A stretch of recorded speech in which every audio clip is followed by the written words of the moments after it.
Magandang buhay, mga kasimbahay. Panibagong araw na naman upang tayo ay magnilay. Samahan ninyo ako, ating pakinggan ang Ebanghelyo sa araw na ito.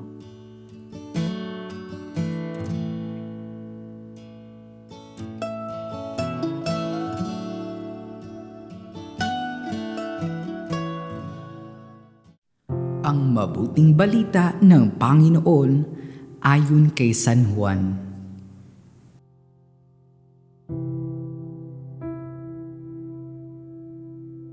Noong panahong iyon, nakatayo sa tabi ng krus ni Jesus ang kanyang ina at ang kapatid na babae nitong si Maria na asawa ni Cleopas.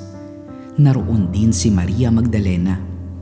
Nang makita ni Jesus ang kanyang ina at ang minamahal niyang alagad sa tabi nito, kanyang sinabi, "Ginang, narito ang iyong anak." At sinabi sa alagad, "Narito ang iyong ina." Mula noon, siya ay pinatira ng alagad na ito sa kanyang bahay. Ang mabuting balita ng Panginoon. Pagsasadiwa.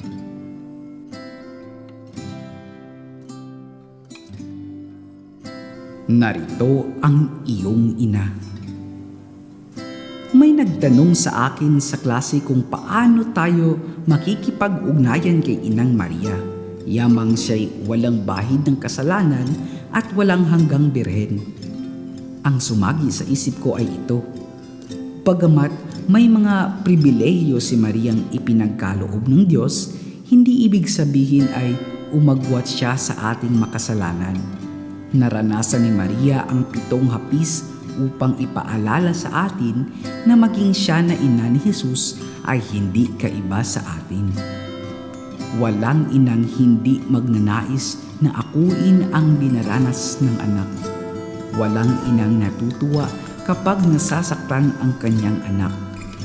Ngunit ang lahat ng ito'y dinanas ni Inang Maria bilang pakikipagkaisa sa gawain ng kaligtasan.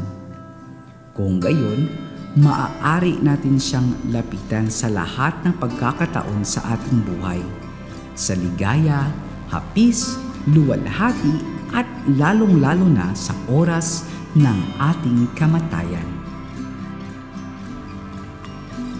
Pagsasagawa.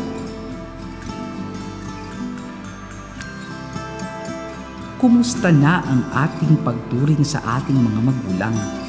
Naway maidulog natin sila sa pagkakandili ni Inang Maria para sa kanilang pag-ibig at pag-aanyaya sa atin.